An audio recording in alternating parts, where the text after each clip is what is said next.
Hello, this is Eric, and as you know, Hollywood ruins everything.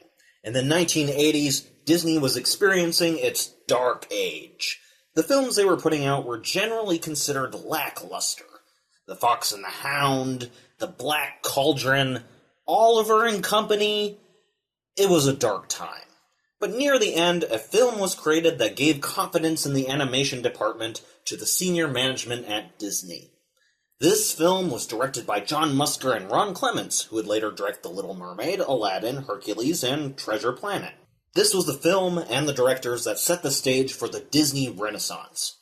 This is The Great Mouse Detective.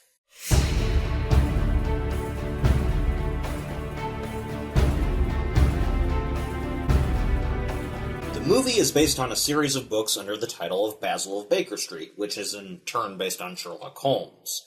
It, however, does not follow the plot of any of the books. It starts off in London in 1897 at a small toy shop called Flaversham's. There, Mr. Flaversham and his daughter Olivia are celebrating her birthday, when all of a sudden, a peg-legged bat attacks. Olivia's father is captured, but Olivia is left behind, heartbroken, calling for her father.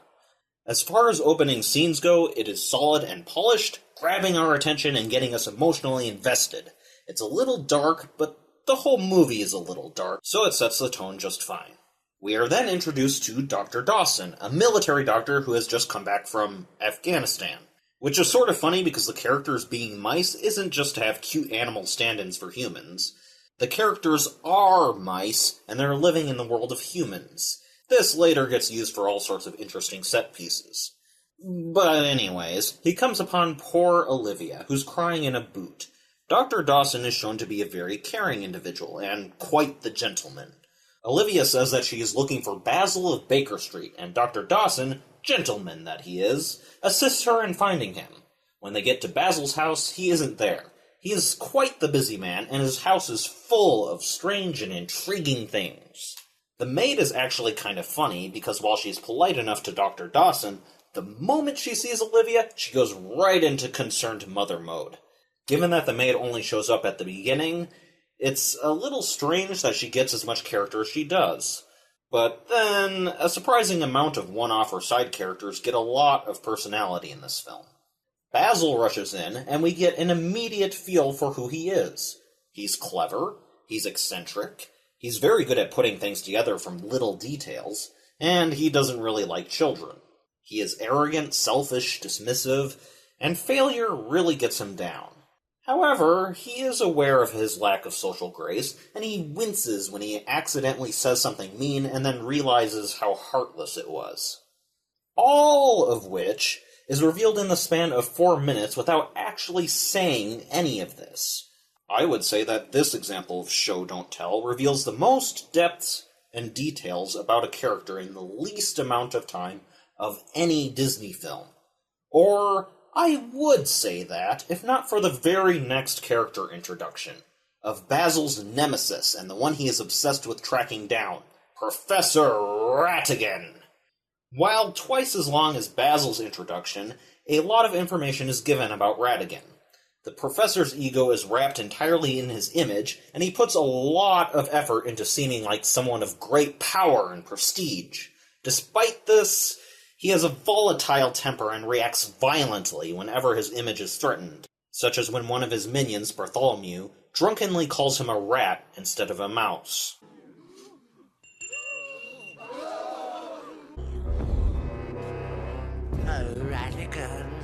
Oh Ratigan, you're the tops, and great.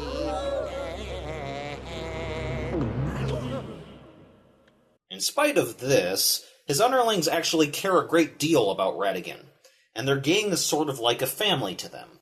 When poor Bartholomew is eaten, they start mourning him with tears running down their face. When Ratigan talks about his troubles with Basil of Baker Street, they all give him their sympathies. I mean, it could just be an act to avoid being eaten, but the emotions seem too real. So on top of everything else that Ratigan is, he's also charismatic and can bring people together, even though they fear him. The only thing that strikes me as weird is that he doesn't seem like a professor. So whenever someone calls him professor, I'm momentarily confused as to who they're speaking to. Yeah, I know he's based on Professor Moriarty, but Ratigan isn't really Moriarty, so it doesn't translate perfectly. In the meantime, we also get a glimpse of Ratigan's plan. He's having Olivia's father make some large, rickety toy for some nefarious purpose, and has his minion Fidget, a one-legged bat with a crippled wing, go out to pick up some materials. This is the same bat Olivia saw kidnap her father, and when Basil hears about him, he immediately agrees to help Olivia. While Basil's thinking, Fidget shows up to kidnap Olivia, but realizes that she is protected by Basil, and flees after dropping his hat. Basil takes the hat upstairs, and we get this funny exchange between the human owners of the house, who happen to actually be Sherlock Holmes and Dr. Watson. I observe that there is a good deal of German music on the program. It is introspective, and I want to introspect. But Holmes, that music is so frightfully dull. Love that. Anyways, Basil takes a hat to his tracker named Toby, and oh, isn't he a cute puppy? Good dog, best friend. And Olivia is playing with them, it's so adorable! Okay, Disney, listen up. When you want to make a cute comic relief sidekick for the hero, this is how you do it. Not this, or this, this. So they track down Fidget to a human toy store, and find that Fidget has taken gears and the uniforms of a Royal Guard doll set. This is where them being mice in a human world allows for some creativity. Instead of needing to make uniforms, or steal them from Royal Guards, Ratigan has Fidget just steal some from human toys. Additionally, after some disruptions...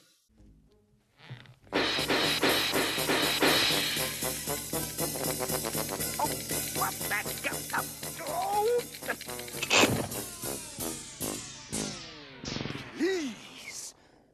Quiet! we get a pretty nifty battle between Basil and Fidget using the human toys creatively. Fidget proves to be a competent minion and manages to kidnap Olivia and get away.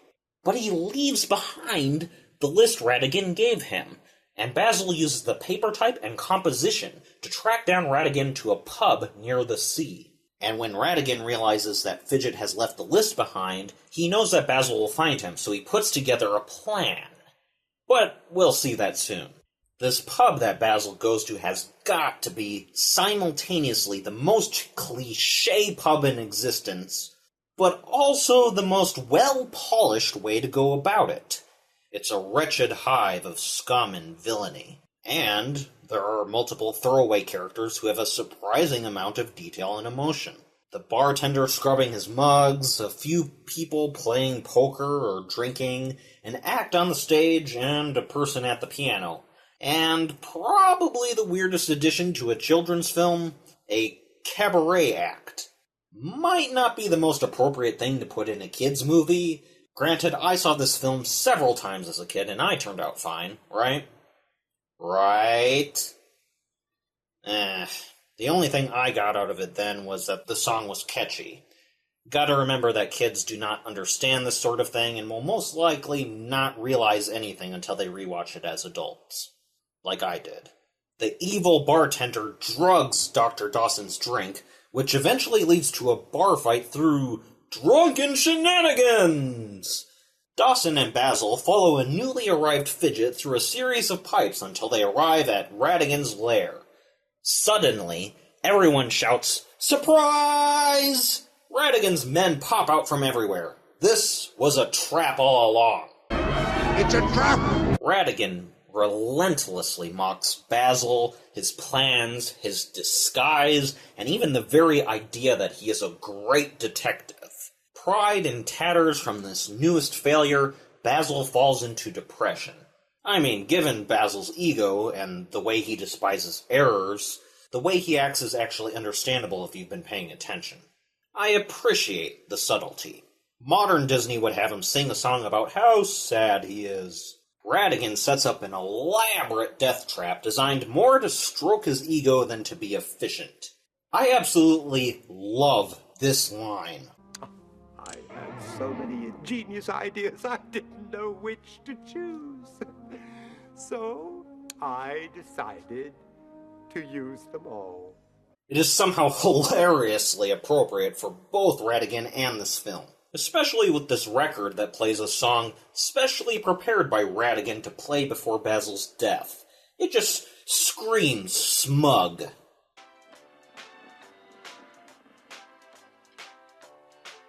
Goodbye, so soon, and isn't this a crime? We know by now the time Adieu. knows how Auf to Wiedersehen. stop. Arrivederci. So Farewell. so Ratigan's plan is sorta time-sensitive, so he has to go before the trap actually goes off. Basil continues to be sad, and Doctor tells him that, if he can't stop moping, he may as well just set the trap off now. So Basil does just that! Dawson, at the exact moment I tell you, we must release the triggering mechanism. Get ready, Dawson. Steady. Now!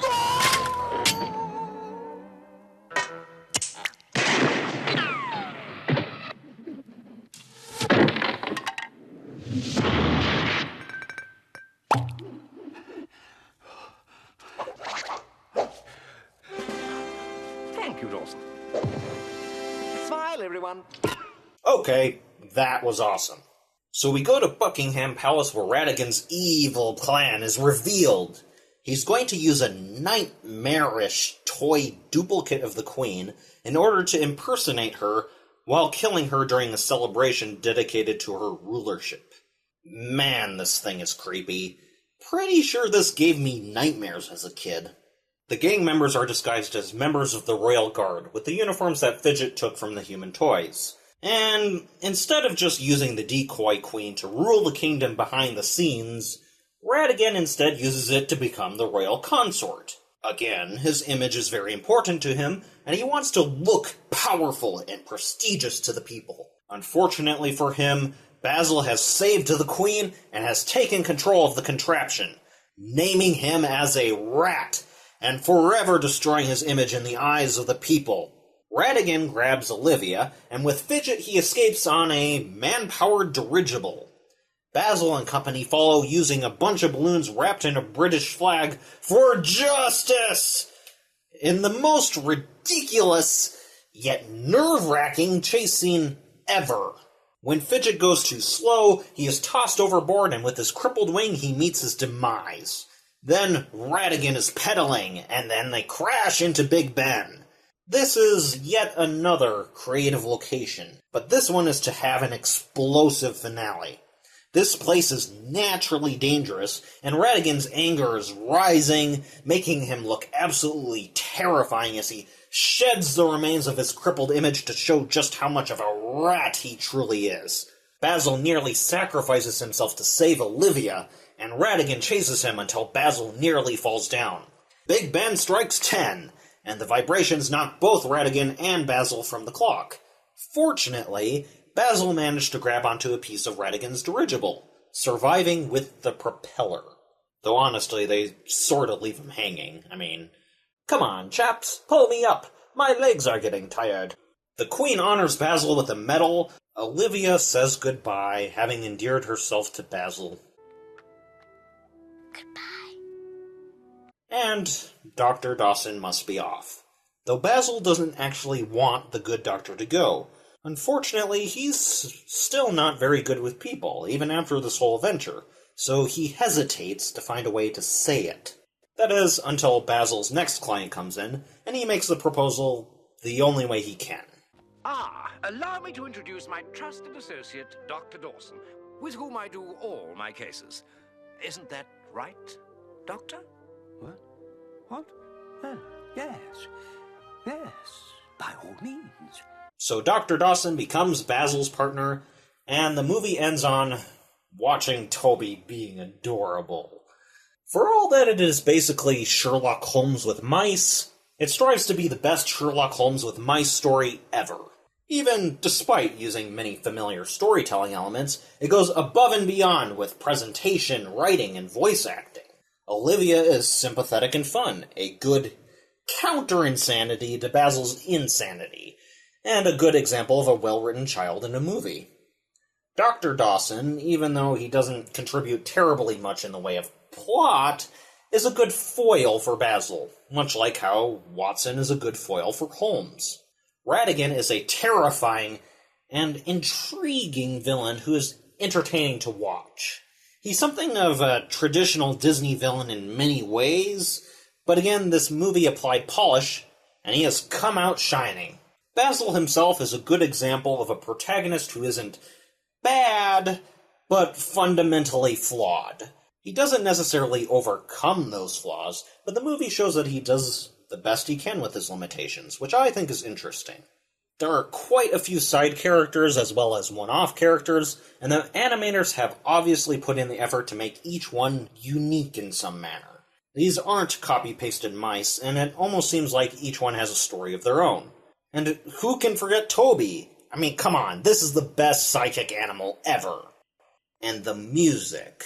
I don't normally mention music because I don't tend to notice it unless it's distracting, but in the case of this movie, it almost flawlessly works with the story in order to craft the mood of every scene. Sometimes it's spunky and adventurous.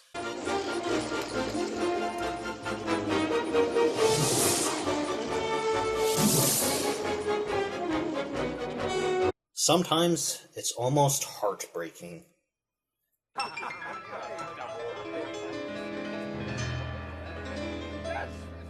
Dearest friends, dear gentlemen, listen to my song. Life down here's been hard for you. Life has made you strong. As for the moral of the story, because Disney always needs a moral, I suppose I could come up with a few, but much like Dumbo, I think trying to apply a broad overarching lesson kinda defeats the point. This is a fun mystery-adventure movie with cool characters, creative uses of setting, and overall high production quality. Much as I'd like to look at this like any other Disney classic, it doesn't entirely feel like what you might think of as a Disney classic. I suppose it might be because this was during the dark age of Disney and certain common story elements and formulas had either been left behind or not invented yet. Whatever the case may be, I rather like the movie and would recommend it. So that was The Great Mouse Detective. If you've seen the movie, please let me know what you thought in the comments below. Don't forget to like, subscribe, and hit the bell button to receive notifications whenever we put out a new video, and have a nice day.